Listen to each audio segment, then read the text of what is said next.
اعوذ باللہ السمیع العلیم من الشیطان اللعین الرجیم بسم اللہ الرحمن الرحیم الحمد للہ رب العالمین والصلاة والسلام علی اشرف الانبیاء والمرسلین وخاتم النبیین ابی القاسم محمد صلی اللہ علیہ وسلم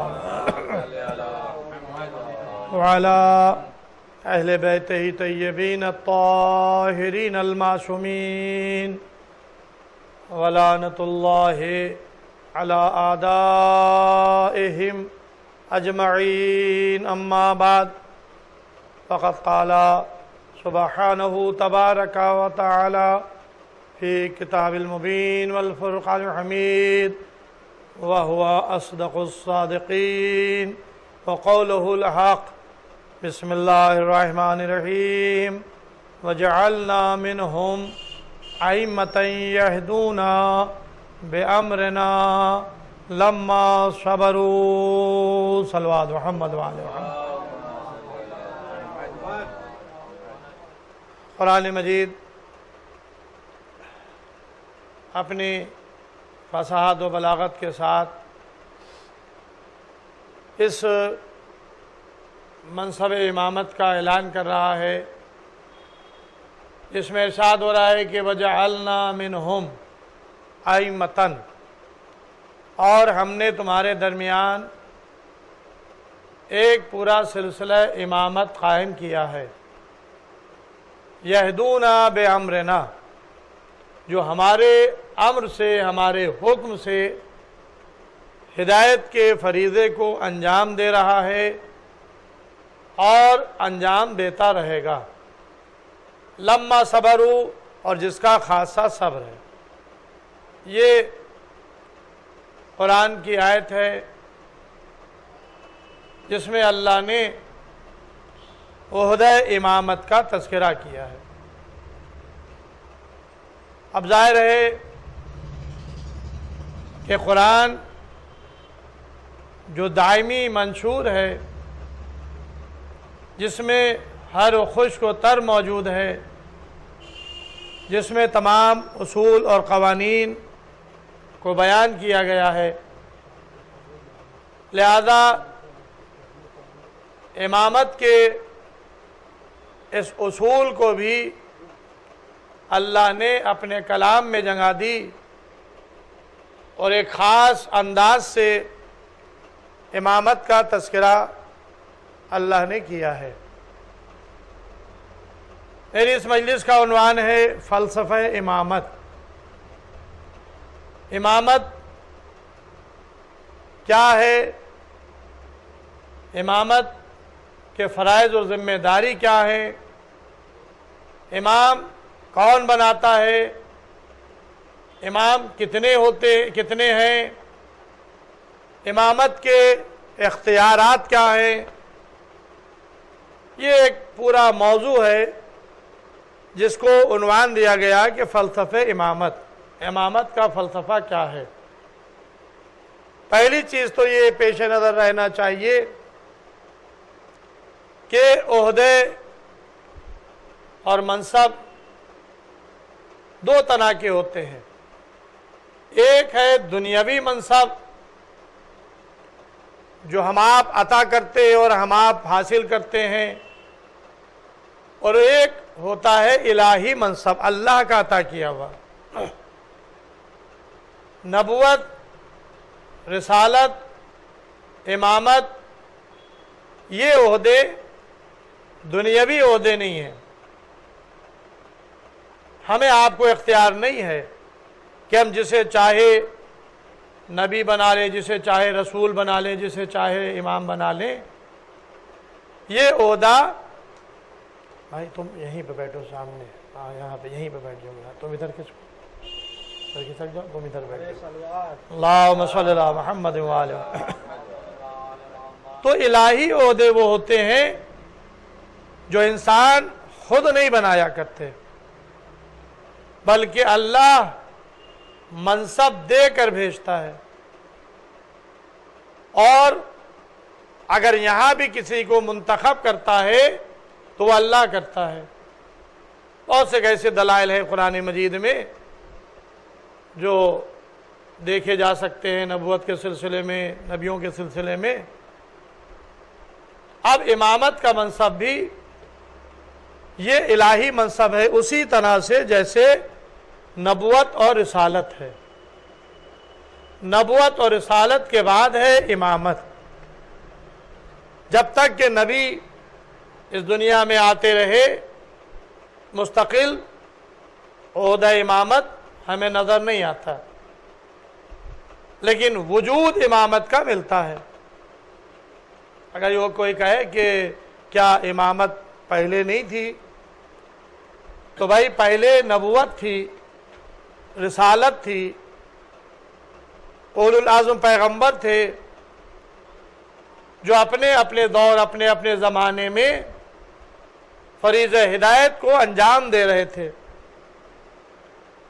لیکن ایک منزل آئی جب اللہ نے امامت کا آغاز کر دیا، تاکہ یہ مسئلہ امامت کا طے ہو جائے کہ ایک عہدہ امامت بھی ہے، عہدہ نبوت اور عہدہ رسالت کے ساتھ۔ اور وہ منزل کون سی تھی کہ جب اللہ نے جناب ابراہیم علیہ السلام کا امتحان لیا اور ابراہیم اپنے امتحان میں کامیاب اترے، تو خداوند عالم نے جناب ابراہیم کے لیے قرآن میں ارشاد فرمایا ہے کہ انی جاعلک للناس اماما، بے شک ہم تمہیں انسانوں کے لیے امام بنا رہے ہیں۔ اب جناب ابراہیم اس عہدہ امامت سے پہلے نبی بھی تھے، رسول بھی ہیں، صاحب شریعت پیغمبر ہیں، یعنی اولو العزم پیغمبر میں ان کا شمار ہے۔ اولو العزم پیغمبر ہر نبی نہیں ہے، صاحب شریعت پیغمبر ہر نبی نہیں ہوتا ہے، اس لیے کہ 1,24,000 پیغمبروں میں اللہ نے 313 رسول معین کیے، مقرر کیے، اور ان 313 میں 5 اولو العزم پیغمبر بنائے،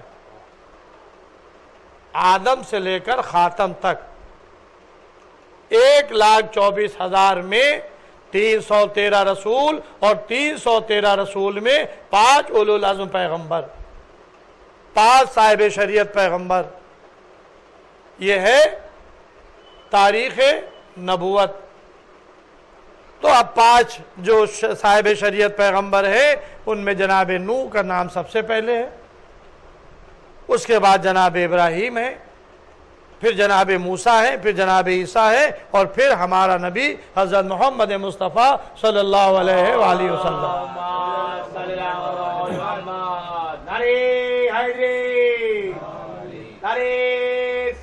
اللہم صلی اللہ محمد وآلہ محمد۔ تو یہ 5 اولو العزم پیغمبر۔ تو جناب ابراہیم نبی بھی ہے، رسول بھی ہے، اور صاحب شریعت پیغمبر اولو العزم پیغمبروں میں ان کا شمار ہے، لیکن اللہ نے ان کو عہدہ امامت بھی عطا کیا۔ انی جاعلک للناس اماما، اے ابراہیم ہم تمہیں انسانوں کا امام بنا رہے ہیں۔ اب جہاں پر قرآن میں جناب ابراہیم کی امامت کا ذکر آیا ہے، بس وہیں پر فوراً جناب ابراہیم اللہ سے فرماتے قالا وَمِن ذُرِّيَّتِي، اے پروردگار تو نے جو یہ مجھے عہدہ امامت عطا کیا ہے میری اولاد میں، میری ذریت میں، قالا جواب آیا لا ینال عہد الظالمین، یہ عہدہ ظالمین تک نہیں پہنچے گا۔ تو اب یہ پہلی امامت کا اعلان ہے، جناب ابراہیم کو انسانوں کا امام بنایا گیا۔ اور جناب ابراہیم نے اپنی ذریت اپنی اولاد میں امامت کے لیے درخواست پیش کر دی. خود سے نہیں بنا رہے جناب ابراہیم کہ ہمیں یہ عہدہ ملا ہے اب ہم اپنے بعد اپنی اولاد کو یہ عہدہ عطا کر دیں گے، نہیں. ابراہیم نے بتایا کہ دیکھو یہ عہدہ جو مجھے ملا ہے یہ اللہ کی طرف سے ملا ہے.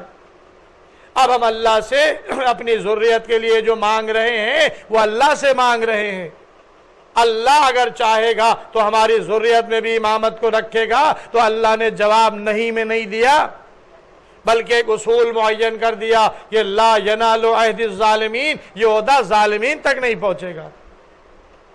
تو پتہ یہ چلا کہ امامت کا حقدار معصوم ہوتا ہے، ظالم نہیں ہوتا. جو ظالم ہے وہ معصوم نہیں ہے، وہ غیر معصوم ہے، اور جو غیر معصوم ہے وہ امامت کا حقدار نہیں ہوتا. اور امامت کا عہدہ اللہ کی طرف سے عطا ہوتا ہے. وہ ابراہیم کی انفرادی امامت کا اعلان تھا، اور ابراہیم نے اپنی ذریت میں مانگا تو ایک شرط کے ساتھ اجازت دی گئی.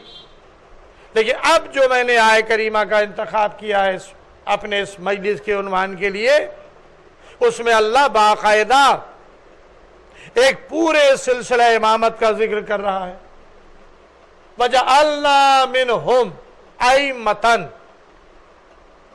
ہم نے تمہارے درمیان امام مقرر کیے ہیں، امام بنائے ہیں. یہدونا بِأَمْرِنَا، یہ ہمارے بنائے ہوئے امام ہیں، خود ساختہ امام نہیں ہے. اللہ کہہ رہا ہے ہمارے بنائے ہوئے امام ہیں. اور جو ہمارے بنائے ہوئے امام ہیں یہدونا بِأَمْرِنَا، یہ ہمارے حکم سے فریضہ ہدایت کو انجام دے رہے ہیں. اب یہاں پر ایک باریکی ہے عربی گرامر کی. جو جملہ آیا ہے وہ آیا ہے یہدونا، فعل مضارع. فعل مضارع کیا ہے؟ یہ فعل مضارع عربی میں ہے، نہ انگریزی میں ہے، نہ اردو میں ہے، نہ فارسی میں ہے. اگر آپ انگریزی، اردو، فارسی ان زبانوں کو دیکھیں گے تو اس میں پاسٹ ٹینس گزرا ہوا زمانہ، فیوچر آنے والا زمانہ، پریزنٹ موجودہ زمانہ، یہ تین آپ کو زمانے ملیں گے. اور اسی کے اعتبار سے گرامر کا استعمال ہوتا ہے انگریزی میں بھی، اردو میں بھی، فارسی میں بھی. لیکن عربی گرامر میں ماضی کا بھی صیغہ ہے، مستقبل کا بھی صیغہ ہے، حال کا بھی صیغہ ہے، اور اسی کے ساتھ ایک صیغہ فعل مضارع بھی کہلاتا ہے. اگر ماضی کا صیغہ استعمال ہوتا تو یہ گزرے ہوئے زمانے کے لیے تھا. اگر مستقبل کا صیغہ استعمال ہوتا تو یہ آنے والے زمانے کے لیے تھا. اگر موجودہ صیغہ استعمال ہوتا حاضر کا، جسے پریزنٹ کہا جاتا ہے، تو یہ اسی دور کے لیے ہوتا. یہ تین زمانے. لیکن اللہ نے، اور عربی میں ایک فعل مضارع ہے. فعل مضارع جہاں پر استعمال ہوتا ہے اس ایک فعل میں دو زمانے دلالت کرتے ہیں. فعل مضارع میں ایک پریزنٹ اور ایک فیوچر، ایک موجودہ دور اور ایک آنے والا زمانہ. تو اب جہاں جہاں بھی عربی میں قرآنی آیات میں فعل مضارع کا استعمال ہوگا اس کا ترجمہ، اس کا استعمال دو زمانوں پر کرے گا، ایک موجودہ اور ایک آنے والا. تو اب جس وقت قرآن مجید کی آیت نازل ہوئی تو خداوند عالم نے آیت میں کیا ارشاد فرمایا؟ یہدونا بِأَمْرِنَا، ہم نے جو تمہارے درمیان امام بنائے ہیں، امام مقرر کیے ہیں، یہدونا بِأَمْرِنَا، یہ ہمارے حکم سے ہدایت کرتے ہیں اور ہدایت کرتے رہیں گے. یعنی اس کا ترجمہ حال میں بھی کیا جائے گا اور مستقبل میں بھی کیا جائے گا. تو اب اللہ نے جنہیں امام بنایا ہے یہ اس وقت کے لیے بھی ہے اور آئندہ زمانے کے لیے بھی ہے۔ آئندہ زمانہ کب تک؟ اب ظاہر ہے کہ جب تک زمانہ ہے، ہدایت پانے والے ہیں، اس وقت تک کہ یہ سلسلہ ہدایت بھی جاری رہے گا۔ اس لیے کہ کبھی زمین حجت خدا سے خالی نہیں رہی ہے۔ ہر زمانے میں، ہر دور میں اللہ کی طرف سے ایک نمائندہ اللہ کی حجت ہدایت کرنے والا موجود رہا، آدم سے لے کر خاتم تک، اور اب خاتم سے لے کر قیامت تک کوئی زمانہ ہادی سے خالی نہیں ہے۔ تب اللہ نے امامت کے لیے کیا فرمایا کہ وَجَعَلْنَا مِنْهُمْ أَئِمَّةً، ہم نے تمہارے درمیان امام مقرر کیے ہیں، يَهْدُونَ بِأَمْرِنَا، جو ہمارے حکم سے، یعنی اللہ سے اس امامت کا رابطہ ہے۔ یہ امام جو فریض ہدایت کو انجام دے رہے ہیں یا دیتے رہیں گے، یہ ادھر سے اللہ کی طرف سے ان کا رابطہ رہے گا، حکم خدا سے یہ فریض ہدایت کو انجام دے رہے ہیں اور انجام دیتے رہیں گے۔ لما صبروا، اور ان کا خاصہ صبر ہے۔ یہ ہے شان امامت۔ اسی امامت کی ذیل میں پورے حالات آ جاتے ہیں امامت کے۔ امام کون بناتا ہے؟ اللہ۔ اب یہاں پر ائمتن آیا ہے قرآن میں، یہ واحد کا صیغہ نہیں ہے، تثنیہ کا صیغہ نہیں ہے، یہ ہے جمع کا صیغہ۔ تعداد نہیں بتائی گئی۔ اگر آپ قرآن مجید میں ڈھونڈیں تو بظاہر تعداد نہیں ملے گی، اور یہ صرف امامت ہی کے لیے نہیں ہے۔ ہمارے آپ کے روزمرہ کی جو عبادت ہے نماز، اگر آپ اس کو بھی قرآن مجید میں ڈھونڈیں اور تلاش کریں تو آپ کو یہ کہیں نہیں ملے گا کہ ظہر کی کئی رکعت نماز پڑھی جائے، عصر کی کئی رکعت ہے، صبح کی کئی رکعت ہے، مغرب اور عشاء کی کئی رکعت ہے، کہیں بھی آپ کو رکعتوں کا علم نہیں ہے۔ حکم نماز قرآن میں ہے، طریق نماز اور تفصیل نماز پیغمبر نے بتایا۔ تو جس طرح سے حکم نماز قرآن میں ہے اور طریق نماز اور تعداد رکعت پیغمبر نے فرمایا ہے، اسی طرح سے حکم امامت قرآن میں ہے اور تفصیل امامت پیغمبر بتائیں گے۔ کتنے امام ہوں یہ رسول بتائیں گے کتنے امام ہیں۔ پیغمبر علیہ السلام نے اپنے متعدد احادیث میں اور قرآنی آیات کی تفصیل میں امامت کا تعین کیا ہے،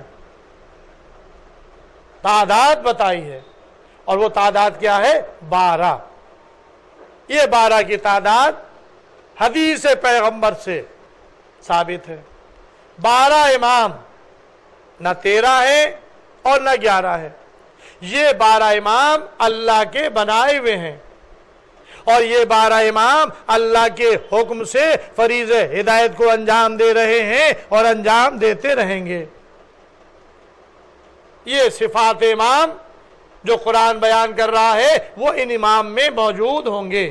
پہلی بات یہ کہ اللہ کے بنائے ہوئے ہوں گے، دوسرے یہ کہ اللہ کے حکم سے فریض ہدایت کو انجام دیں گے، تیسرے یہ کہ لما صبروا، ان کا خاصہ صبر ہوگا۔ بس یہ ہے شان امامت۔ تو اب فلسفہ امامت کیا ہے؟ امامت کا کام ہے ہدایت کرنا۔ اگر امام نہ ہو تو انسان سیدھے راستے پر نہیں چل سکتا۔ امام انسان کو صراط مستقیم پر چلاتا ہے، امام قرآن کی تفسیر بیان کرتا ہے، اور امام رسول کی تعلیمات کو پیش کرتا ہے، امام قرآن کی تعلیمات اور قرآن کا علم سکھاتا ہے۔ یہ ہے امامت کا فلسفہ۔ بس عزیزوں، 12 امام، جس میں پہلا امام وہ ہے جس کا اعلان غدیر کے مجمع میں ہوا تھا، اور اہمیت امامت یہ ہے کہ رسول سے کہا جا رہا ہے کہ وَإِن لَمْ تَفْعَلْ فَمَا بَلَّغْتَ رِسَالَتَهُ، اگر آپ نے یہ پیغام نہ پہنچایا تو گویا کار رسالتی ہی انجام نہیں دیا۔ تنبیہ کے ساتھ پیغمبر کی 23 سالہ محنت ایک طرف اور پیغام امامت ایک طرف، اگر رسول امامت کا اعلان نہ کریں تو گویا کوئی پیغام ہی نہیں پہنچایا۔ یہ ہے اہمیت امامت۔ تو پیغمبر نے غدیر میں اپنے دونوں ہاتھوں پر بلند کر کے من کنت مولا ہو فہذا علی المولا کہہ کر مولا علی کا تعارف کرایا۔ صلوات محمد وعلی محمد۔ یہ آغاز امامت ہو رہا تھا۔ 1.25 لاکھ کا مجمع، مجھے غدیر میرا ٹاپک نہیں ہے، غدیر کی تفصیلات میں نہیں جانا ہے، صرف امامت کا آغاز آپ کے سامنے پیش کیا کہ غدیر سے امامت کا آغاز ہوا۔ پہلا امام کون؟ علی ابن ابی طالب علیہ السلام۔ اور جیسا کہ آپ کے سامنے قرآن کی تفسیر کی حدیث ہے پیغمبر کی کہ سورہ نساء کی 59ویں آیت ہے، پیغمبر کی خدمت میں جناب جابر ابن عبداللہ انصاری آتے ہیں۔ یہ جابر ابن عبداللہ انصاری اہل بیت کے چاہنے والے تھے اور ان کا تعلق اہل بیت سے بہت قربت کا تھا، قریب تھا۔ ان سے بہت سی خاص حدیثیں جو آج اہل بیت کی شان میں ہیں وہ جناب جابر ہی سے ہیں۔ یہ حدیث قصہ جو ہم آپ پڑھتے ہیں اس کے راوی بھی جناب جابر ابن عبداللہ انصاری ہیں، جنہوں نے پوری حدیث شہزادی معصوم عالم حضرت فاطمہ زہرا صلوات اللہ علیہا سے بیان کی ہے، نقل کی ہے۔ اس حدیث کے راوی جناب جابر ہیں۔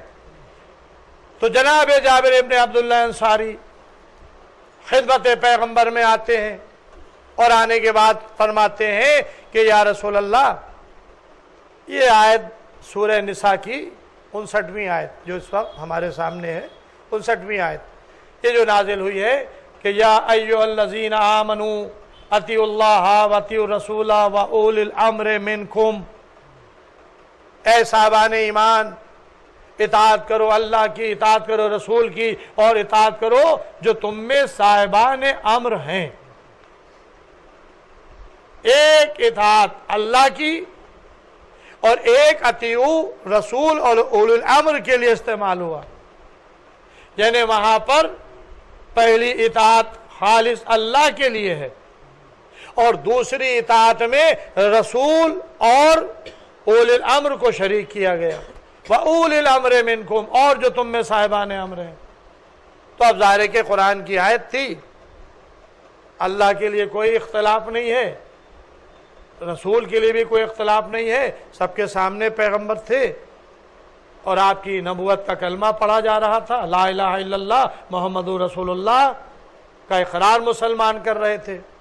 تو اب آیت ایک تھی، اطاعتیں 3 تھیں، تو 2 تو پہچانے جا رہے تھے، اللہ اور اس کا رسول، لیکن تیسری آیت یہ پوشیدہ تھی، وَأُولِي الْأَمْرِ مِنْكُمْ کے ذیل میں، اور جو تم میں صاحبان امر ہیں ان کی اطاعت۔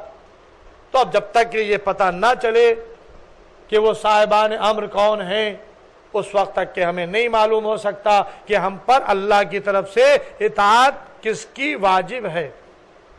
یہ بہت خاص مسئلہ ہے اور یہ بڑا اختلافی مسئلہ بھی ہے۔ اختلافی مسئلہ اس لیے ہے کہ صاحبان امر پتہ نہیں کون کون ہو گئے، صرف اس بات کے لیے کہ اپنی اطاعت کروا لیں۔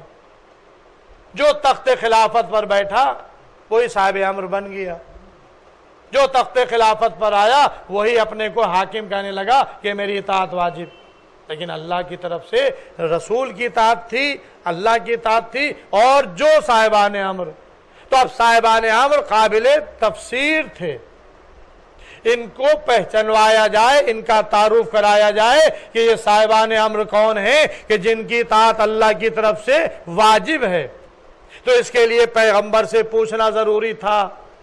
تو اب جابر ابن عبداللہ انصاری پیغمبر سے سوال کر رہے ہیں کہ یا رسول اللہ، ہم نے اللہ کو پہچانا، ہم نے آپ کو پہچانا کہ آپ اللہ کے رسول ہیں، لیکن اب جو یہ اطاعت اولی الامر کی ہے اس سے مراد کون ہے؟ تو پیغمبر علیہ السلام فرماتے ہیں اے جابر، میرے بعد 12 اولی الامر ہوں گے، جس کا پہلا اولی الامر علی ابن ابی طالب علیہ السلام ہے، دوسرے اولی الامر حسن ابن علی، تیسرے اولی الامر حسین ابن علی، چوتھے اولی الامر علی ابن الحسین۔ اے جابر، 5واں اولی الامر جس کا نام محمد ہوگا، لقب ہے باخر العلوم، چھپے ہوئے علوم کو ظاہر کرنے والا۔ یہاں پر پیغمبر نے رک کر جابر کو ایک پیغام دیا، اے جابر، یہ 5واں اولی الامر وہ ہوگا کہ جس کا نام محمد ہوگا، لقب باخر العلوم، چھپے ہوئے علوم کو ظاہر کرنے والا، اور وہ زمانہ قریب ہے کہ جب تم ہمارے 5ویں اولی الامر سے ملاقات کرو گے، اور جب ملاقات کرنا تو میرا سلام پہنچا دینا۔ یہ امام پیغمبر نے 5ویں امام کے لیے ایک پیغام جناب جابر کو دیا۔ پھر فرماتے ہیں جعفر ابن محمد الصادق، پھر موسیٰ ابن جعفر الکاظم، پھر علی ابن محمد اور رضا، اس کے بعد محمد ابن علی التقی، پھر علی ابن محمد النقی، پھر حسن ابن علی عسکری۔ یہ ایک سلسلہ پورا پیغمبر نے صاحبان امر کا نام بنام القاب کے ساتھ جابر کو بتایا، اور اس کے بعد فرماتے ہیں کہ 12واں اولی الامر وہ ہوگا کہ جس کا نام میرا نام ہوگا، جس کی کنیت میری کنیت ہوگی، اور وہ غیبت اختیار کر لے گا، اس کی طولانی غیبت ہوگی۔ اب جب جابر نے یہ سنا تو کہتے یا رسول اللہ کہ جب آخری امام جب غیبت کے پردے میں ہوگا تو پھر مومنین اس سے ہدایت کیسے حاصل کریں گے؟ نہیں، آپ دیکھیں فلسفہ امامت، جابر نے بھی پیغمبر سے وہی سوال کیا کہ امام کا کام ہے ہدایت کرنا، فریض ہدایت کو انجام دینا۔ تو جابر نے فوراً پیغمبر سے پوچھا کہ یا رسول اللہ، وہ آخری امام، آخری حجت خدا، آخری اولی الامر جب پردے غائب میں ہوگا تو لوگ اس سے ہدایت کیسے حاصل کریں گے؟ اب اس کا جواب پیغمبر نے کیا دیا؟ جابر، اس کی مثال آفتاب جیسی ہے، اس کی مثال سورج کی جیسی ہے۔ جس طرح سے سورج نکلتا ہے اور سورج پر ابر آ جاتا ہے، ابر آ جاتا ہے، تو ابر آنے کے بعد جس طرح سے لوگ سورج سے فیض حاصل کرتے ہیں، اسی طرح سے غیبت کا پردہ ہوگا، لیکن غیبت کے پردے کے باوجود مومنین کے قلوب اس کے نور سے روشن و منور رہیں گے۔ صلوات محمد یہ ہے اس آخری امام کی غیبت کا فلسفہ۔ اس کا وجود ہدایت سے خالی نہیں رہے گا، غیبت میں رہ کر کے بھی فریض ہدایت کو انجام دیتا رہے گا، کیونکہ امامت کا کام ہے فریض ہدایت کو انجام دینا۔ اگر کوئی گمراہی کی طرف جا رہا ہے تو امام کا کام ہے کہ اس کو گمراہی سے بچائے اور ہدایت کے راستے پر لائے، یہ ہے امام کا کام۔ بس عزیزوں، اب ظاہر ہے کہ اس سے زیادہ مجھے نہیں پڑھنا ہے کیونکہ آج شب شہادت ہے، لہذا اس معصوم کا ذکر کرنا ہے جو ہمارے زمانے کے امام کے پدر بزرگوار امام حسن عسکری علیہ السلام ہے۔ صلوات۔ یہاں تک کہ ہماری گفتگو امامت کے فلسفے پہ اور امامت کی ذمہ داریوں پر امامت کے بارے میں تھی۔ اب آپ تاریخ کے آئینے میں کردار امامت کو دیکھیں۔ ایک بات اور ذہن میں رکھیے گا، امامت سن و سال کی محتاج نہیں ہوتی ہے، یہ بات ذہن میں رہے۔ امامت سن و سال کی محتاج نہیں ہوتی ہے، جیسے ہمارے یہاں اسلامی قوانین جو لاگو ہوتے ہیں کب سے ہوتے ہیں؟ 15 سال کا لڑکا 9 سال کی لڑکی، یہ عمر بتائی گئی ہے۔ جب 15 سال کا لڑکا ہوگا تو اس پر واجب ہے کہ وہ نماز کو قضا نہ کرے، نماز پابندی سے پڑھے۔ 15 سال سے پہلے اگر چھوٹ گئی ہے تو وہ گناہگار نہیں ہوگا، اس پر عذاب نہیں ہوگا۔ 15 سال کی عمر سے لڑکے پر فرائض اور ذمہ داریاں واجب ہو جاتی ہیں، لڑکا بالغ ہو گیا، نماز واجب، روزہ واجب، جو بھی واجبات ہیں یہ سب اس کے ذمے آ جاتے ہیں۔ لڑکی ہے تو 9 سال کی عمر بتائی گئی ہے۔ تو یہ عام مسلمان کے لیے سن بلوغیت کا مسئلہ ہے، لیکن جب امامت کی منزل آتی ہے تو امامت کے لیے یہ کوئی قائد نہیں ہے۔ امامت کے لیے جو قائد ہے وہ صرف یہ ہے کہ اللہ امام بنائے گا، اور جب اللہ بنائے گا تو پھر اب علم بھی اللہ ہی عطا کرے گا۔ اس لیے یہ جو امام بنتا ہے وہ منصوص من اللہ ہوتا ہے، محفوظ عن الخطا ہوتا ہے، اور اللہ کی طرف سے علم لے کر آتا ہے۔ یہ اس کے سلسلے میں بہت سے دلائل ہیں کہ علم، امام جب پیدا ہوتا ہے، یہ تو جو ہمارے ائمہ کی تاریخ ہے اس میں آپ کو 4 سال 5 سال 6 سال 8 سال اس طرح کی آپ کو امامت کے آغاز، جہاں سے امامت کا آغاز ہوا ہے، ایک امام شہید ہوا، دوسرا امام بنا، تو ظاہر ہے کہ بہت سے ائمہ کی عمریں کم تھیں، 5 سال 6 سال 8 سال 7 سال کی عمر میں بار امامت کاندھے پر آ گیا تھا۔ تو اب ظاہر ہے کہ یہاں پہ سن و سال کی کوئی قیدی نہیں ہے۔ اگر ہم اس وقت اسی موضوع کو لے لیں کہ کون سا امام کس عمر میں امام کے منصب پر فائز ہوا اور منصب امامت کو سنبھالا، تو اس میں 9ویں امام کا بھی ذکر ہے، 11ویں امام کا بھی ذکر ہے، اور بھی دوسرے ائمہ ہیں، آخری امام کا بھی تذکرہ ہے۔ اسی پر ایک پورا ٹاپک ہے کہ کتنی کم عمری میں انہوں نے بار امامت کو سنبھالا ہے، اور دلائل بھی دنیا کے سامنے پیش کیے ہیں کہ علم کی کہیں پر کمی نہیں ہے۔ یہاں پہ میں جو 29 محرم کو مجلس پڑھی تھی اس میں نے 9ویں امام کا ذکر آپ کے سامنے کیا تھا کہ 9ویں امام تقریباً 8 سال کی عمر تھی۔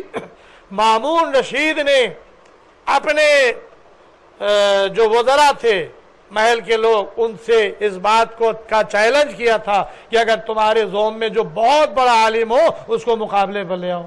تو یحییٰ بن اقسم سے مناظرہ ہوا تھا اور وہ مناظرے میں کامیاب نہیں ہوا، اور امام اس کم سنی کی حالت میں اپنے علمی اعتبار کا سکہ دنیا پر جما دیا اور بتا دیا کہ دیکھو ہم دنیا کے علم کے محتاج نہیں ہے، ہمارا علم جو ہے اللہ کی طرف سے ملتا ہے۔ صلوات محمد وآل محمد۔ تو اب امام کے لیے سن و سال کی قید نہیں ہوتی، یہ بات ذہن میں رکھیں۔ آئیے اس امام کا تذکرہ ہو جائے، بس 3 واقعات میں پیش کروں گا، اس کے بعد ربط مصائب۔ امام حسن عسکری علیہ السلام، آپ کی عمر کل 28 سال ہے۔ اب آپ دیکھیں کہ 28 سال جس کی عمر ہو تو اس نے کتنے علم پہنچایا ہوگا اور کتنے ذمہ داریوں کو پورا کیا ہوگا، لیکن مجبور تھے اس لیے کہ زہر دیا گیا۔ اب 10ویں امام کے بعد امام حسن عسکری علیہ السلام امامت کے منصب پر فائز، اظہار امامت کیا۔ بچپنے کا واقعہ، ایک جگہ پر کچھ بچے کھیل میں مصروف تھے، امام بھی کھڑے ہوئے تھے، لیکن آپ کھیل نہیں رہے تھے، آپ گریہ کر رہے تھے، رو رہے تھے، کم سنی چھوٹے سے 6-7 سال کی عمر ہوگی، رو رہے تھے۔ ادھر سے بولول دانا کا گزر ہوا۔ جب بولول دانا نے دیکھا کہ کچھ بچے کھیل میں مصروف ہیں، جن کے پاس کھلونے ہیں وہ کھیل رہے ہیں، اور ایک بچہ ہے خوبصورت تھا لیکن وہ رو رہا ہے، اس کے پاس کوئی کھلونا نہیں ہے، بولول قریب میں آئے اور امام سے کہنے لگے کہ میں ابھی آپ کے لیے ایک کھلونا لے کر آتا ہوں۔ یعنی گویا بہلول یہ سمجھ رہے تھے کہ اس بچے کے پاس کھلونا نہیں اس لیے گریا کر رہا ہے، یہ بچے کھیل رہے ہیں لہذا میں کھلونا لا کے دے دوں گا۔ امام نے کہا ٹھہرو، کیا کہا تم نے؟ کہا کہ میں ابھی آپ کو ایسا کھلونا لا دوں گا۔ تو امام نے سوال کیا، یہ بتاؤ کیا اللہ نے ہم کو اس کھیل کود کے لیے پیدا کیا ہے؟ یعنی روتا ہوا بچہ اپنے قوت پرواز اور تفکر کا ثبوت پیش کر رہا ہے، اور بولول دانا جیسے عاقل انسان کو جس نے کئی امامتوں کا زمانہ دیکھا ہے، چھٹے امام کا دور، ساتویں امام کا دور، آٹھویں امام کا زمانہ، نویں امام کا زمانہ، 10ویں امام کا زمانہ، اب یہ 11ویں امام کے بچپنے کا زمانہ، یعنی یہ بولول کوئی معمولی انسان نہیں ہے، معرفت آل محمد رکھتے تھے، آل محمد کے دور سے گزرے اور عاقل تھے، عمدن دیوانگی اختیار کی تھی، تو 6 اماموں کا دور بولول دانا دیکھ چکے ہیں۔ تو ایک مرتبہ جب امام کا یہ جملہ سنا کہ کیا تم یہ سمجھتے ہو کہ اللہ نے ہمیں اس کھیل کود کے لیے پیدا کیا ہے؟ تو کہا کہ پھر اللہ نے ہمیں کس لیے پیدا کیا؟ کہا کہ اللہ قرآن میں ارشاد فرما رہا ہے کہ ہم نے انسان کو عبث نہیں پیدا کیا، بے فضول نہیں پیدا کیا، ہم نے انسان کو علم اور عبادت کے لیے خلق کیا ہے، علم اور عبادت کے لیے پیدا کیا ہے۔ 2 چیزیں امام نے فرمائی، پہلے علم پھر عبادت، اللہ نے ہمیں علم اور عبادت کے لیے پیدا کیا۔ کہا کہ یہ آپ کو کیسے پتا چلا؟ کہا کہ کیا تم نے قرآن کو نہیں پڑھا؟ یہ قرآنی آیات ہیں۔ تو اب آپ دیکھیں کہ کم سن بچہ اپنی قوت پرواز کے ساتھ بہلول کو جواب دے رہا ہے۔ کہا کہ پھر یہ آپ رو کیوں رہے تھے؟ آپ سے تو کوئی خطا اور گناہ بھی نہیں ہوا جو کہا جائے کہ گناہ کے لیے رو رہے ہوں۔ تو کہا کہ میں نے اپنی ماں کو دیکھا ہے کہ جب وہ کھانا پکاتی ہیں تو موٹی لکڑیاں چولہے میں لگاتی ہیں، لیکن ان موٹی لکڑیوں کے ساتھ چھوٹی پتلی چھوٹی چھوٹی لکڑیاں بھی لگاتی ہیں تاکہ وہ موٹی لکڑیاں جلیں۔ امام فرماتے ہیں کہ میں ڈرتا ہوں کہ ایسا نہ ہو کہ بڑے انسان کے ایندھنوں کے ساتھ ہم چھوٹے بچے بھی استعمال کیے جائیں۔ یعنی گویا امام کا یہ خوف الہی میں گریا، یہ ہے امام کی کمسنی کا واقعہ۔ اب ظاہر ہے کہ امام ہادی ہوتا ہے، امام ہدایت کرنے والا ہوتا ہے۔ کیسے ہدایت کرتے تھے؟ بس 2 واقعے اور اس کے بعد ہفتے مسائل۔ امام کے دور میں ایک فلسفی تھا، بہت ہی مشہور زمانہ فلسفی، بہت سے اس کے شاگرد تھے، اسحاق کندی۔ یہ اپنے دور کا بہت بڑا فلسفی تھا۔ اس نے قرآن کا مطالعہ کیا، قرآن کو پڑھا۔ قرآن کو پڑھنے کے بعد اس نے قرآن میں عیب تلاش کرنا شروع کیا، اور وہ عیب کیا تھا؟ تناقض، ایک واقعہ دوسرے واقعے سے ٹکرا رہا ہے، ایک آیت دوسری آیت سے ٹکرا رہی ہے۔ تو اس کو ہبت ہو گیا، اس نے یہی ٹاپک لے لیا اور اس کتاب کا نام رکھا تناقض القرآن۔ قرآن میں تناقض ہے۔ اب ظاہر ہے کہ اپنے دور کا فلسفی ہے، اس نے لوگوں سے ملنا جلنا چھوڑ دیا، اپنا پورا وقت اسی کتاب کو لکھنے کے لیے صرف کرنے لگا، یعنی اللہ کی کتاب پر اعتراض، اللہ کی کتاب پر، اللہ کے کلام پر اعتراض کون کر رہا ہے؟ اپنے دور کا بہت بڑا فلسفی اسحاق کندی۔ دور کس کا ہے؟ 11ویں امام کی امامت کا زمانہ ہے۔ قرآن پر اعتراض کر رہا ہے کہ قرآن میں تناقض ہے۔ اس نے آیتوں کو اکٹھا کرنا شروع کیا کہ یہ آیت اس آیت سے ٹکرا رہی ہے، یہ واقعہ اس واقعے سے ٹکرا رہا ہے۔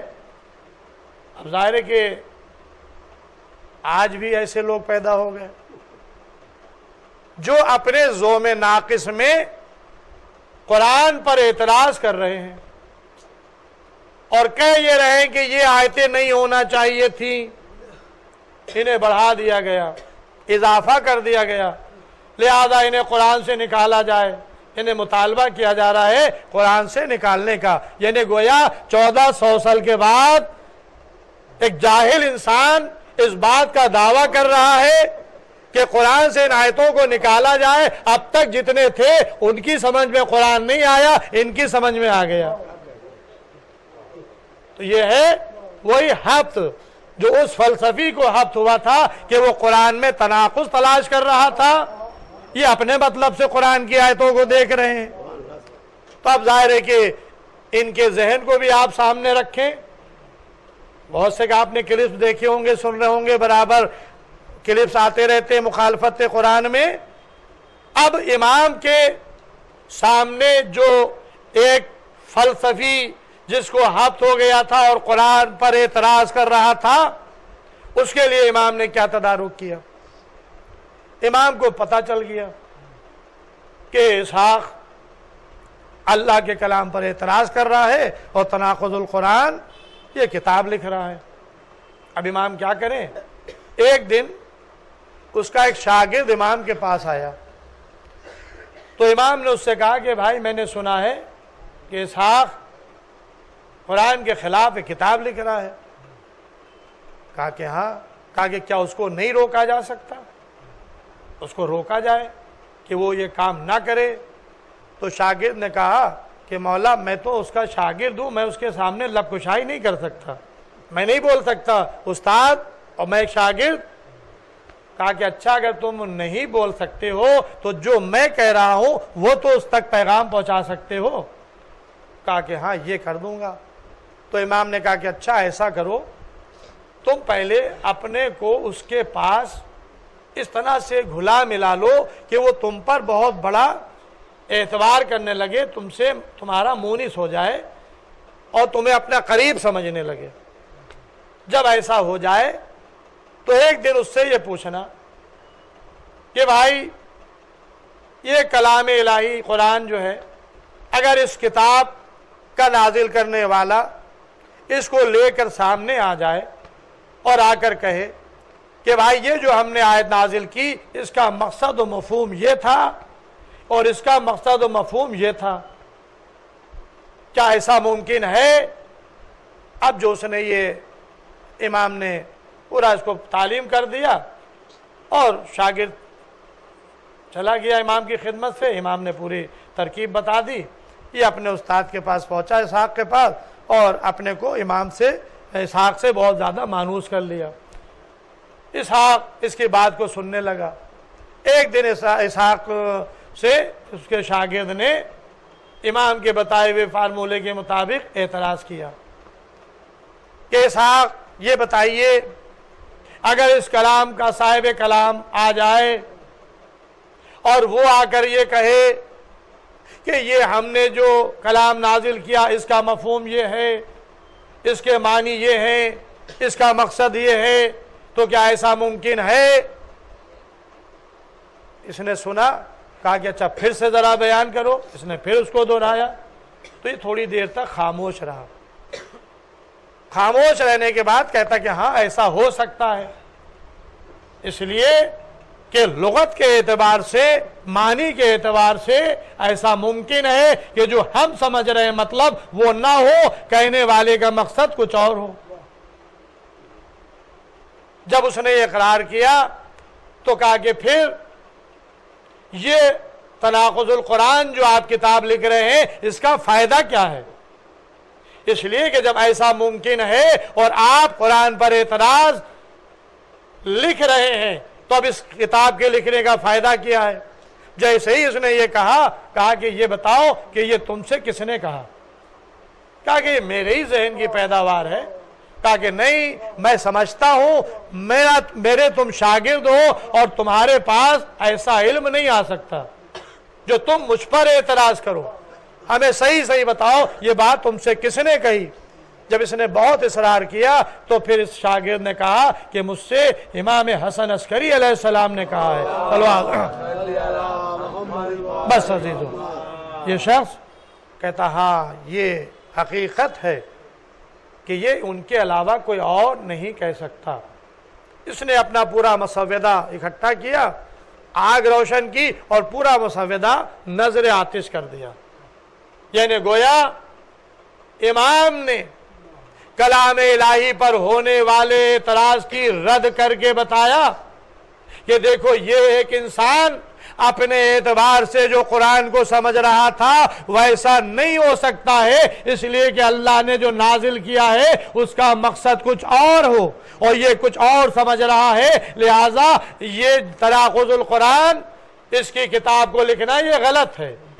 تو بس عزیزو، میں بھی ایسے لوگوں کے سامنے یہی کہوں گا کہ قرآن نازل ہوا رسول پہ، رسول قرآن کے معنی و مفہوم کو سمجھتے ہیں۔ اگر قرآن کو سمجھنا ہے تو یا رسول سے سمجھو یا آل رسول سے سمجھو، قرآن پر اعتراض نہ کرو۔ یہ قرآن جو ہے وہ اللہ کا کلام ہے جس میں ذرہ برابر بھی کوئی شک و شبہ نہیں ہے۔ صلو علی محمد وعلی۔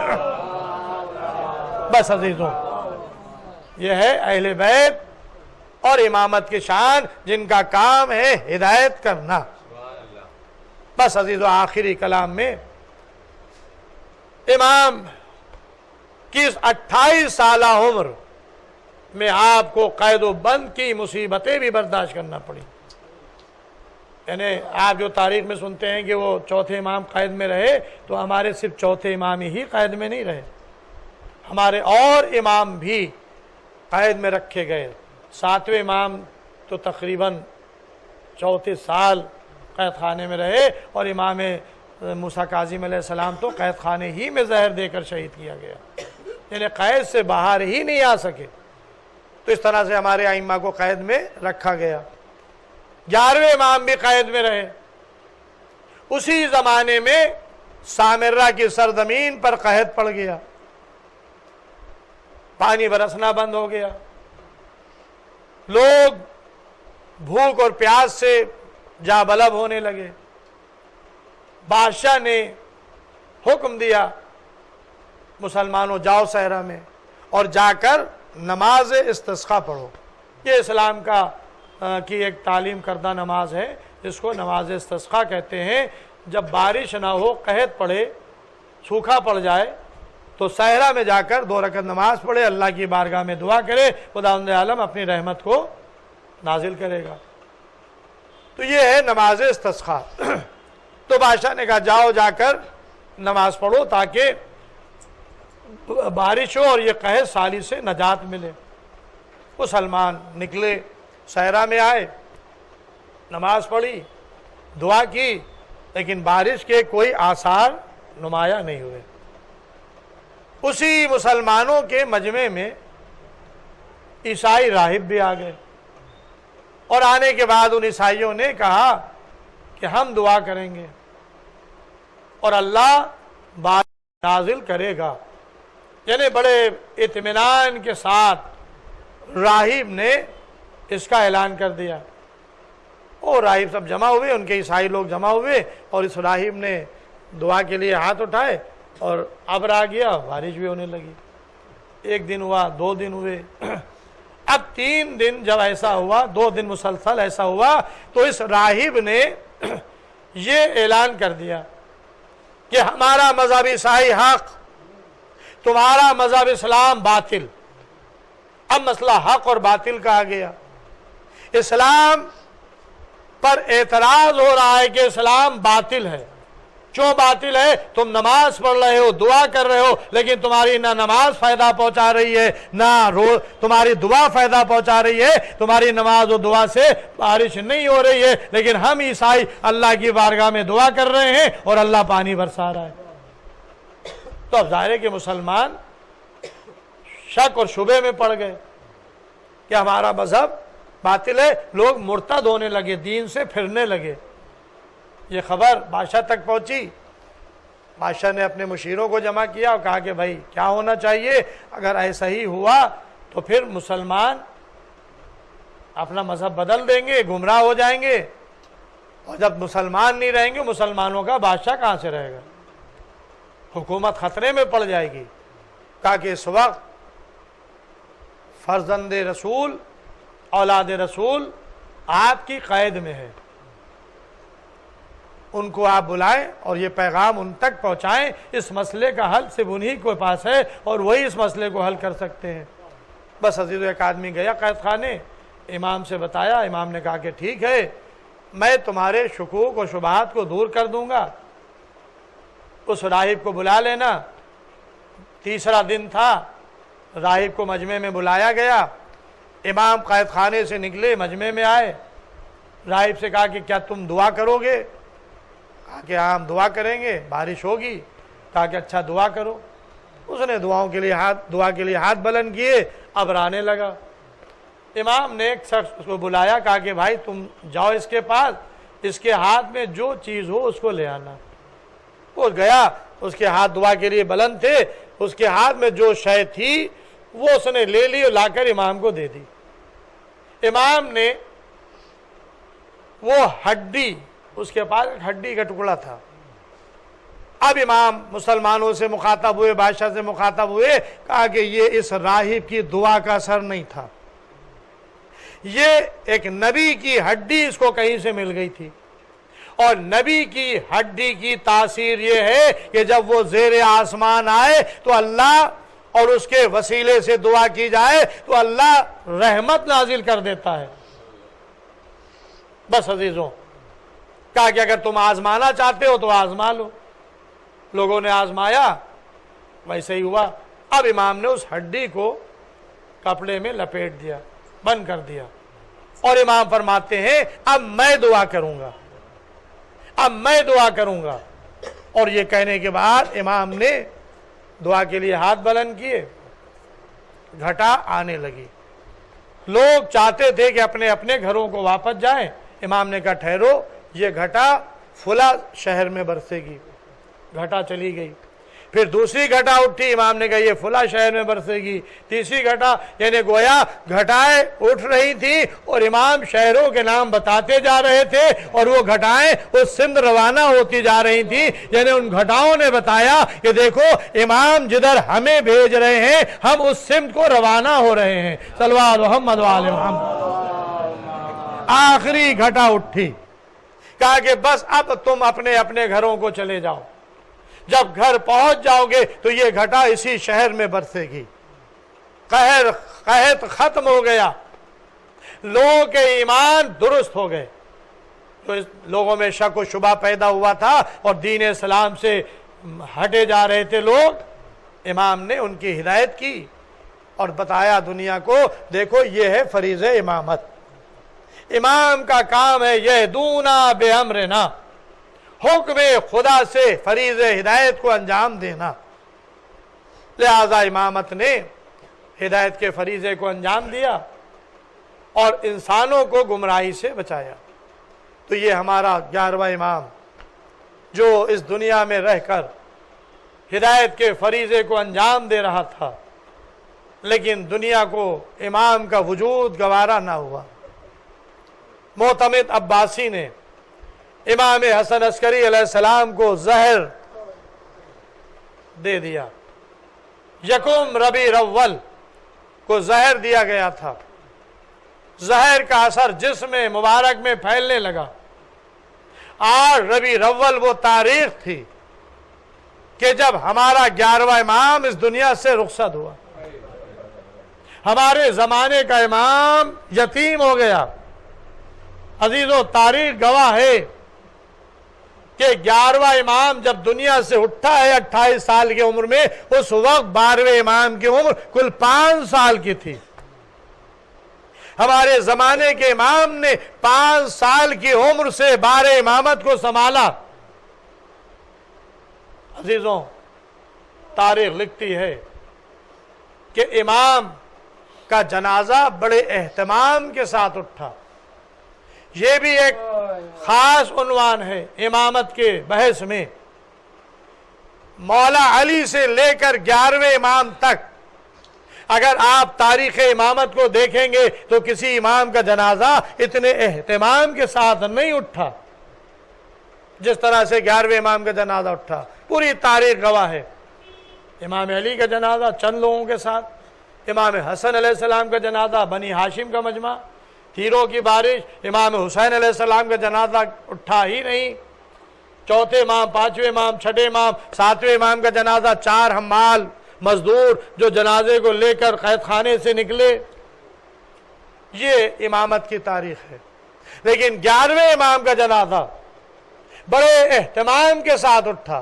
تاریخ لکھتی ہے کہ جنازے میں بادشاہ بھی شریک تھا، وزراء بھی شریک تھے، علماء کی بھی صفیں تھیں، عوام بھی، مجمع بھی تھا، ایک بہت بڑا مجمع امام کے جنازے کے ساتھ۔ تو میں کہتا ہوں کہ یہ 11ویں امام کا جنازہ اتنے اہتمام کے ساتھ کیوں اٹھ رہا تھا؟ بس عزیزوں، یہ قدرت کا انتظام تھا، اس لیے کہ ایک امامت پہلی امامت تھی جو غدیر میں جسے پہچنوایا گیا، اور ایک آخری امامت تھی جو 11ویں امام کے بعد دنیا میں 11واں امام چھوڑ کر جا رہا تھا۔ کہ حجت اگر 11واں جا رہا ہے لیکن حجت خدا سے زمین خالی نہیں ہے، حجت خدا زمین پر موجود ہے، اسے پہچانوانا مقصود تھا تاکہ زیادہ مجمع اس آخری تاجدار امامت کو پہچان لے اور دیکھ لے کہ دنیا امامت سے خالی نہیں ہے۔ 11واں ہادی گیا ہے، اپنے بعد 12واں چھوڑ کر گیا ہے، اس لیے کہ 12ویں امام کی ولادت بڑی مخفی طریقے سے ہوئی، ہر ایک کو پتہ نہیں تھا کہ 12واں ہادی دنیا میں آ چکا ہے۔ بہت خاص لوگوں کو 11ویں امام نے خبر دی اور بتایا، مخفی یہاں تک رکھا کہ سگے بھائی 11ویں امام کے جعفر طواب، ان تک کو اس بات کی خبر نہیں تھی کہ ہمارے بھائی کے یہاں بچہ پیدا ہو چکا ہے۔ اور اس کی دلیل یہ ہے کہ جعفر طواب نے 11ویں امام کی شہادت کے بعد جھوٹا دعوی امامت کیا، جس کی وجہ سے جعفر کذاب کہلائے۔ بعد میں توبہ کی، وہ جعفر طواب بنے، لیکن جھوٹا دعوی امامت امام حسن عسکری علیہ السلام کے بھائی نے کیا تھا۔ تو اب تاریخ لکھتی ہے کہ 11ویں امام کے بھائی کو بھی اس کی خبر نہیں تھی کہ میرے بھائی کیا بچہ پیدا ہو چکا ہے۔ جنازہ اٹھا، اس مقام پر لایا گیا کہ جہاں نماز جنازہ ہونا تھی۔ جعفر طواب آگے بڑھے، چاہتے تھے کہ اپنے بھائی کی نماز جنازہ پڑھائیں۔ دیکھنے والوں نے دیکھا کہ کم سن شہزادہ ظاہر ہوا، جس کے چہرے سے جلال امامت آشکار تھے، اپنے چچا کا دامن کھینچا، اے چچا ہٹے، یہ میرا حق ہے، میں نماز جنازہ اپنے باپ کی پڑھاؤں گا۔ تب دنیا نے دیکھا کہ 11واں ہادی دنیا سے گیا ہے لیکن 12واں چھوڑ کر گیا ہے۔ سارا مجمع اس منظر کو دیکھ رہا تھا، خاموش امام کے جلال امامت کو دیکھ رہا تھا۔ بس عزیزوں، جعفر طواب پیچھے ہٹے اور ہمارے زمانے کے امام نے، جس کی عمر 5 سال کی تھی، اپنے بابا کی نماز جنازہ پڑھائی، نظروں سے غائب ہو گئے۔ قبر کی منزل آئی، وہ مکان، وہ جگہ جہاں پہ 10ویں امام کی تربت تھی، 10ویں امام دفن ہوئے تھے، وہیں پر ان کے فرزند انجمد امام حسن عسکری علیہ السلام کو دفن کیا گیا۔ بس عزیزو، جب دفن کا موقع آیا تو پھر ہمارے زمانے کا امام ظاہر ہوا اور اپنے ہاتھوں سے اپنے بابا کو سپرد لحد کیا۔ بس عزیزو، مجلس تمام ہو گئی۔ آپ کو کچھ یاد آیا؟ میں زمانے کے امام کو آواز دوں گا، اے آقا، اے آقا، پردے غیب سے اس پرسے کو قبول کیجئے، آپ کے پدر بزرگوار کا پرسہ ہم آپ کی خدمت میں پیش کر رہے ہیں۔ اے آقا، جب آپ کا بابا دنیا سے رخصت ہوا تو آپ نے اپنے بابا کو غسل بھی دیا، کفن بھی پہنایا، اتنے بڑے مجمع کے ساتھ نماز جنازہ ادا کی۔ ارے اپنے بابا کو دفن کرنے کے لیے لحد کے قریب آئے، سپرد خاک کیا، لیکن آئے کربلا کے میدان میں آپ کے جد حسین کی لاش، حسین کا لاشا زمین گرم پر پڑا ہوا ہے، کوئی دفن کرنے والا نہیں۔ ایسا نہیں تھا کربلا کے میدان میں حسین کا کلی الجوان بیٹا علی ابن الحسین 22 سال کا جوان بیٹا موجود، لیکن وہ بیٹا کیا کرے کہ جس کے ہاتھوں میں ہتھکڑیاں، پیروں میں بیڑیاں، گلے میں توقے خاردار۔ اجرکم اللہ، بس عزیز و تاریخ گواہ ہے کہ جب 11 محرم کو یہ قافلہ کربلا سے چلنے لگا تو یہ اسیروں کو ادھر سے لے کر چلے جہاں پر شہداء کے بے کفن لاشیں پڑے ہوئے تھے، شہداء کے بے کفن لاشیں پڑے ہوئے تھے۔ جب ثانیہ زہرا کی نظر اپنے بھائی کے لاش کے ٹکڑوں پر پڑی تو ایک مرتبہ جناب زینب نے اپنے کو ناقے سے گرا دیا، بھائی کے جسم کے ٹکڑوں کو اکٹھا کرنا شروع کیا۔ ابھی ثانیہ زہرا بھائی کی لاش پر تھی کہ ایک مرتبہ بھتیجے پر نظر پڑی، بھائی کی لاش کو چھوڑ دیا، ارے بھتیجے کے قریب آ گئی، آواز دی، اے بیٹا سید سجاد، اے بیٹا سید سجاد، ذرا اپنے کو سنبھالو، یہ تمہاری کیا حالت ہے؟ ارے قریب ہے کہ تمہاری روح جسم سے پرواز کر جائے۔ بھئی یہ سننا تھا کہ چوتھا امام جواب دیتا ہے، اے پھوپھی اماں آپ نے نہیں دیکھا، ارے ان ظالموں نے اپنے کشتہ نجیس کو دفن کیا، ان پر نماز جنازہ بھی پڑھی، ارے ہائے میرے بابا کا لاشا، میرے بھائیوں کے لاشے زمین گھر پر پڑے ہوئے ہیں، وہ بیٹا کیا کرے کہ جس کے ہاتھوں میں ہتھکڑیاں، پیروں میں بیڑیاں، گلے میں توقے خار۔ انا للہ و انا الیہ راجعون، رضا بقضائہ و تسلیما لامرہ۔ اللہم اغفر للمؤمنین والمؤمنات والمسلمین والمسلمات الاحیاء منہم والاموات، طاب بیننا و بینہم بالخیرات، انکا مجیب الدعوات، انکا علی کل شیء قدیر۔